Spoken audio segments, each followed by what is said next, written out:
día vamos a hablar con varias personas que nos harán reflexionar sobre este magnífico sentimiento que es la solidaridad. Entre ellos, por supuesto, el ministro de Defensa, Jorge Nieto, que está con nosotros para traducir este sentimiento y este concepto en las acciones cotidianas que viene observando desde hace más de un mes. Ministro, bienvenido a este programa especial. Gracias, Patricia, gracias por la invitación. Curioso esto de la solidaridad, ¿no? Porque es un sentimiento que tenemos todos como latente y que depende de las circunstancias, se activa o no se activa. El Perú ha sido un país solidario en muchos sentidos, pero creo que durante muchos años, no sé si comparte la idea, el terrorismo, la crisis, nos volvieron muy individualistas. Bueno, pero quisiera retomar lo que acabas de decir. Entre Durkheim y Joe Cocker, lo que hay es un proceso de desarrollo de un sentimiento de humanidad global. La globalización produjo un hermanamiento, el reconocimiento de que somos parte de una especie humana. Y ese me parece que es un elemento novedoso en la circunstancia actual, que los medios de comunicación y la capacidad de comunicación que nos dan refuerza, porque hoy día lo que ocurre en China o lo que ocurre en África lo vivimos cotidianamente también nosotros. En el momento en que nos llega casi en tiempo real una foto de un niño echando fuma por la boca por un ataque de una bomba química, ya no podemos ser ajenos a esa realidad. A ese dolor. Y creo que la generación del 60, a la que pertenece Joe Cocker, fue la primera que mostró este sentimiento de solidaridad global, trascendiendo lo que todavía era un sentimiento fuerte en la época del sociólogo Durkheim, que era esta distinción entre países centrales y países coloniales. Y entonces no había todavía ese sentimiento de solidaridad global. Y además Durkheim hace clarísima la distinción entre esta solidaridad en sociedades mucho más chiquitas, que es más fácil, pues. Es más fácil ser solidario con tu vecino, casi se desarrollan vínculos de solidaridad por subsistencia. Lo difícil es cuando el damnificado no está al lado tuyo, cuando está mucho más lejos y no tienes muchos vínculos con él. Lo que pasa es que ahora, para discutir un poco con el padre Gustavo Gutiérrez, ya que estamos en esta época, la idea de prójimo, que es la idea del próximo, se ha ampliado mucho. Exacto. La distancia hoy es bastante menor y la experiencia de otros es casi inmediatamente nuestra experiencia. Y eso es lo nuevo de la situación actual. Perdón, pero me salió el sociólogo y... Pero qué rico conversar con usted, ministro. Me parece fantástico. Porque ahí hay un punto que quiero que me ayude a ahondar. Entiendo perfectamente, estuve pensando mucho sobre el tema de la solidaridad, leyendo mucho, revisando Durkheim. Eso corre el riesgo de trasladarse también a una solidaridad un poco vacua. Por ejemplo, recuerdo clarito este video que se convirtió viral de un problema que había en África, de un niñito que lo usaron como símbolo para demostrar el rapto de niños y qué sé yo, y todo el mundo donó plata para esta situación, pero nadie se preocupaba mucho de lo que estaba pasando en su esquina. Se pone muy de moda ser solidario con causas mundiales y de pronto nos olvidamos lo que tenemos alrededor. Claro, porque, digamos, es más fácil hacerle caso a un sentimentalismo elemental que a un sentimiento auténtico de empatía con el otro. Y empatía con el otro es empatía con el otro y su complejidad, y la complejidad de sus problemas, y las decisiones que me llevan no solo a dar algo de lo que tengo, sino a compartir con él soluciones, que pueden implicar muchas veces que yo tenga que renunciar a cosas. Y es ahí donde está el problema verdadero. Claro. Y yo creo que lo que hemos visto ahora es... tú mencionas bien el tema de cómo una época determinada, la época de la violencia, del terror, hizo que todos nos replegáramos en nuestro pequeño jardín, real o ficticio, pero en nuestro pequeño mundo. Y creo que esta circunstancia nos ha hecho salir a plenitud como peruanos, como sociedad, en un esfuerzo de compartir todos esa situación complicada y compleja que es la emergencia, ¿no?, que hemos vivido. Es curioso porque la emergencia tiene dos caras, ¿no? Tiene la cara de la informalidad, de un país que creció desordenadamente, que hoy día nos cobra carísimo esa especie de desorden en cómo hemos ido ocupando nuestra tierra, pero también somos un país que ha mejorado. Y es mucho más fácil, pero en el buen sentido. Es posible ser solidario cuando uno tiene ciertas necesidades básicas ya resueltas, ¿no? Y yo creo que lo que nos viene ahora es ahondar en la solidaridad. Miren, una de las experiencias para mí más complejas, más complicadas, ha sido la de visitar las zonas donde he estado en estos últimos 3 meses. El Bajo Piura. El Bajo Piura es una región la región que más ha crecido en los últimos 15 o 20 años en el Perú, que es un país que más ha crecido en América Latina. Y de forma más desordenada probablemente. Sin embargo, ¿no? si uno mira cómo vive la gente en el Bajo Piura, uno dice, ¿y dónde está el crecimiento? Así es. Son 4 láminas de paredes, una compuerta y una lámina de techo, en un país y en una región que creció muchísimo. Entonces ahora necesitamos hacer un esfuerzo para que eso no pueda seguir siendo así. Tenemos que hacer un esfuerzo por tener una auténtica solidaridad, que en este caso significa hacerse cargo del enorme problema de la desigualdad. No se trata de saber si hemos avanzado 3 décimas o 4 décimas o 5 décimas en el coeficiente Gini. Se trata de saber que la gente tiene que vivir con los medios elementales que le permitan tener una vida digna, y tenemos que tener solidaridad con eso. Un evento de esta naturaleza que tiene varias características. Primero, la capacidad de destrucción. El agua tiene una capacidad destructiva, da vida y destruye casi con la misma fuerza. Y además la extensión del drama, porque es en buena parte del Perú nos ha obligado a todos. Estoy segura que los ministros también, a pesar de que son personas que conocen bastante su país. Yo creo que he tenido una clase de geografía que no había tenido nunca antes. La cantidad de personas que nos llaman de lugares que estamos obligados a buscar en Google dónde queda, en qué parte de la provincia, en qué parte de qué distrito, en qué departamento, en qué región.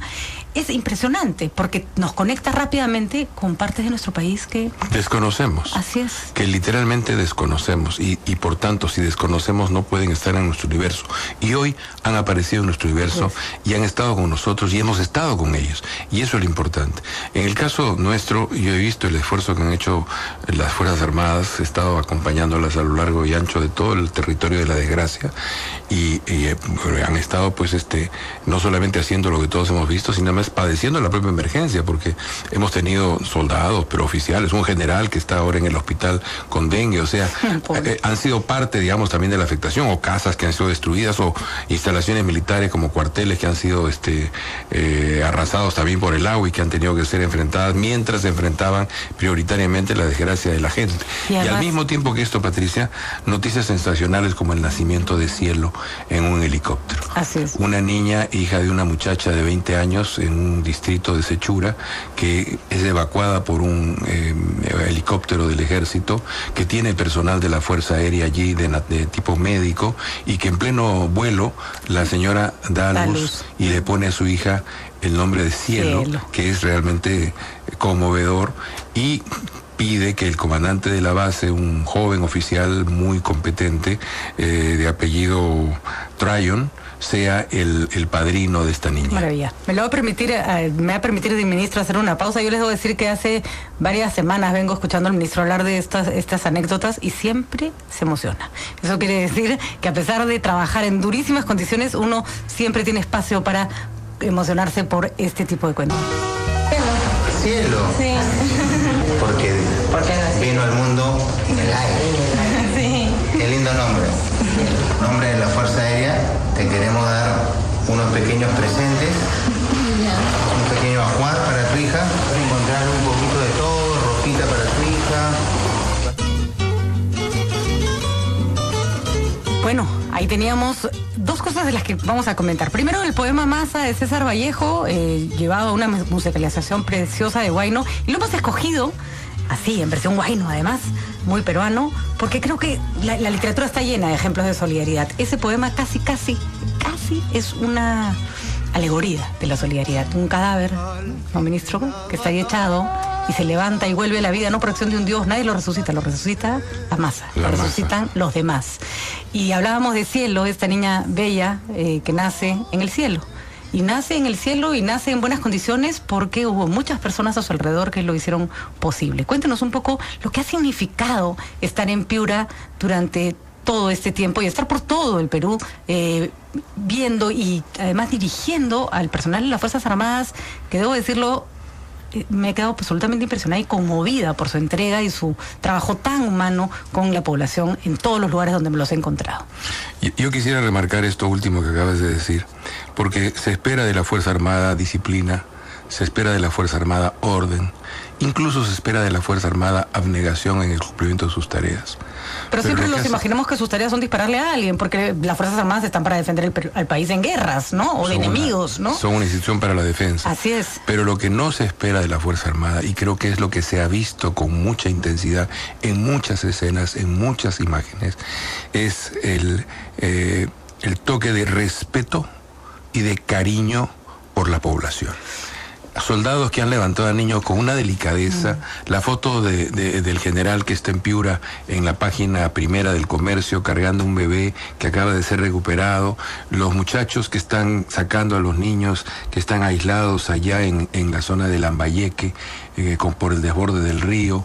En fin, infinidad de imágenes que nos recuerdan este lado afectivo, afectuoso por su población, porque además nuestros soldados vienen de allí. Exactamente. Es su gente, son sus casas, son sus parientes. Entonces lo que hemos visto simplemente es algo casi como natural. Estamos queriendo a los nuestros, estamos protegiendo a los nuestros. Y creo que eso es algo que debemos valorar mucho. Yo le cuento una anécdota, me contaron los niños, además de una zona de Casma, cuando llevamos con un helicóptero a dejar ayuda y además a recoger a personas que necesitaban ser sacadas del lugar. Y los niños me chismearon que a veces cuando estaban descargando y todavía había un helicóptero que ya estaba libre y otro que estaba esperando para salir, los soldados los trepaban y les daban una vueltecita en el helicóptero para que se les quitara el susto, porque ya me imaginaba yo que para ellos tuviese el helicóptero y dar una vuelta, ya se olvidan del huaico y se olvidan de un buen rato de todo lo que han pasado. Yo decía, pero para eso, ¿qué sensibilidad tiene que tener uno? ¿No? Lo mismo ha pasado en Santo Domingo, en Piura, donde se acercó conmigo el alcalde de un pueblo que estaba aislado varias semanas y que llegó con su demanda, sus necesidades, y efectivamente llegó un helicóptero a la zona. Y lo que me contaba el alcalde luego es que bastaba con que el helicóptero hubiera aterrizado en este pueblo al que casi nunca había ido las autoridades para que la gente se sintiera peruana, para que sintieran que estaban siendo atendidos, para que sintieran que eran parte de un colectivo y que estaban allí los otros para cuidarlos a ellos y todos conformábamos un nosotros. Es curioso, ministro, porque la solidaridad tiene una característica que es como importante, que es horizontal. La gente se tiene que mirar como igual, porque de lo contrario, si es alguien superior que da ayuda, es como más bien como un paternalismo. La horizontalidad con la que el ejército ha tratado a las personas a las que ha ayudado es conmovedora, porque siendo autoridad han bajado a este nivel de, ok, acá vengo a ayudarte como un ser humano, ¿no? Y además sacrificando muchas cosas, o sea, digo ejército, pero el jefe, Fuerzas Armadas, ejército, aviación, marina, pero el jefe del comando conjunto, que es un marino, un almirante, pasó trabajando el día de su cumpleaños, ¿no? Normal, nos enteramos al final del día, cuando, en fin, hubieron llamadas y tal, ¿no? Pero lo que quiero decir es que había una entrega efectivamente muy horizontal, muy fraterna, muy solidaria, muy respetuosa, y creo que eso tiene que ser muy valorado. Han habido infinidad de anécdotas en este sentido, pero creo que lo que hay que remarcar aquí es este lado afectivo, emocional. El ejército creando un PAN, Pachacútec, para ser solidario en estas circunstancias, porque le regalaron una cantidad de harina y lo primero que se les ocurrió es pan para los desayunos de la gente que estaba en esta situación de emergencia, que luego la Marina sacó una versión adicional de este pan. ¡Qué rico! Bien, o sea, pero en este esfuerzo de ir todos juntos, jefes, mandos, oficiales, soldados, de un modo muy entregado, me parece que es una cosa que hay que valorar. Y hay una cosa además, que tal vez en Pisco todavía no estábamos tan articulados, todavía nos falta mucho Estado, nos falta mucha construcción social, pero hay cosas que están funcionando mejor. La participación, por ejemplo, de gente que ha trabajado mudas o boquitas, sin sacarse ni una foto en ningún periódico, sin llamar la atención, empresas privadas que han aportado muchísimo, simplemente porque este es su país y hay que poner el hombro. Creo que esa conjunción de esfuerzos ha hecho que esto termine siendo muy duro y a la vez muy esperanzador. Bueno, yo debo dar fe también que la empresa privada ha entrado con mucha fuerza y, como tú dices, silenciosamente, poniendo sus recursos al servicio de la situación y poniendo su personal y sacando adelante las tareas. Y hemos además desde el comienzo trabajado sin ningún criterio de bandería política o social o ideológica o cultural. Hemos trabajado con todos. Creo que eso también es un elemento importante. Nos hemos cohesionado sin más credo que el de resolver una humanidad caída, que había que solidarizarse, que había que apoyar, que había que levantar. Y creo que eso ha sido muy importante para todos nosotros. Y además, qué importante porque por ejemplo, la respuesta de la clase política en general ha sido tan buena, los ministros, yo he visto congresistas rompiéndose el alma también por tratar de llegar a sus poblaciones, con rencillas más, rencillas menos, todo el mundo ha estado al servicio de los damnificados, que por ejemplo esta semana que vimos encuestas, toda la clase política se vio revalorada. Después de mucho tiempo, los peruanos sienten que sus políticos están ahí para ellos, y eso tiene un valor altísimo. Yo debo dar fe que por lo menos en el caso de los congresistas de todos los partidos, sin excepción, he estado recibiendo sistemáticamente desde el campo, desde Ica, desde Piura, desde Tumbes, desde Ancash, desde Arequipa, permanentemente información sobre cómo estaban yendo las cosas. Aquí falta tal cosa, aquí no se ha resuelto el tema, no llegó todavía el camión, falta que llegue el agua, no tenemos alimentos, y eso a mí me permitía estar recibiendo esta información y canalizarla a través de nuestros conductos para suplir, para corregir, para ajustar, para poder hacer lo que había que hacer.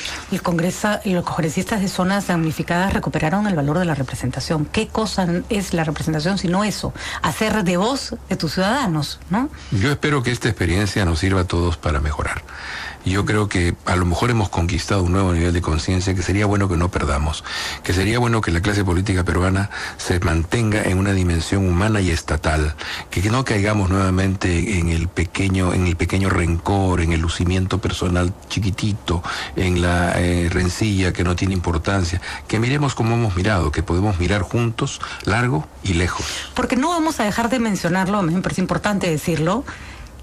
La solidaridad tiene una doble cara. La cara está maravillosa que estamos viendo, pero también se ha convertido en pretexto para gente que quiere hacer daño.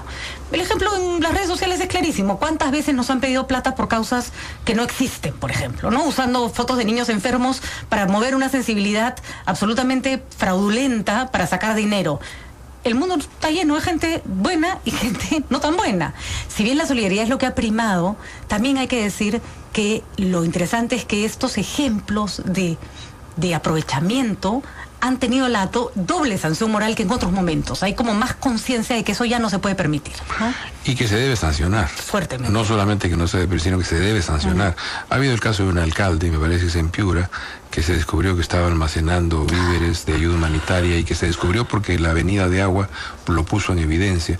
Eso debe ser drásticamente sancionado y que sirva de ejemplo para todos los demás que tengan siquiera la intención de intentar algo parecido. Eso no debe ser permitido. En circunstancias en las cuales la gente necesita ayuda, lo que tenemos que hacer es llevar la ayuda y no especular con esa situación. La Semana Santa va a tomar, la que estamos en estos momentos, va a hacer pasar a las personas su Semana Santa, un país muy religioso, con mucha tradición. Muchos peruanos van a pasar una Semana Santa complicada, fuera de sus casas, viviendo en carpas. Me gustaría, ministro, que nos ayude a cerrar esta parte del programa explicando que esta situación no ha pasado, que todavía falta mucho por hacer y que la solidaridad nos tiene que seguir acompañando. Bueno, gracias por decírmelo, porque efectivamente hay que recordar que hay mucha gente que todavía está padeciendo. Hay mucha gente en Piura que todavía está con el agua en los pies, que no hemos resuelto, sobre todo en la zona del Bajo Piura, situaciones que no se han resuelto todavía porque es difícil resolverlas desde el punto de vista técnico. Es una zona muy baja y en donde se ha posado el agua todavía, que todavía hay lluvias por delante en Tumbes, que necesitamos seguir manteniendo la atención, que no bajemos la guardia, que todavía hay un largo trecho una vez que se supere la emergencia para normalizar la vida de mucha gente y luego vamos a tener que hacer un esfuerzo de reconstrucción, que no puede ser una reconstrucción que vuelva a la normalidad mediocre anterior. Eso no lo deberíamos permitir. Ministro, le agradezco muchísimo que nos haya acompañado esta Semana Santa. Gracias. La verdad que para nosotros ha sido una clase, además, de sociología. Gracias. Me encantaría haberlo tenido profesor. Y perdón por la excursión sociológica. No, al contrario, nos ha ayudado a centrar el tema y nos ha parecido fascinante.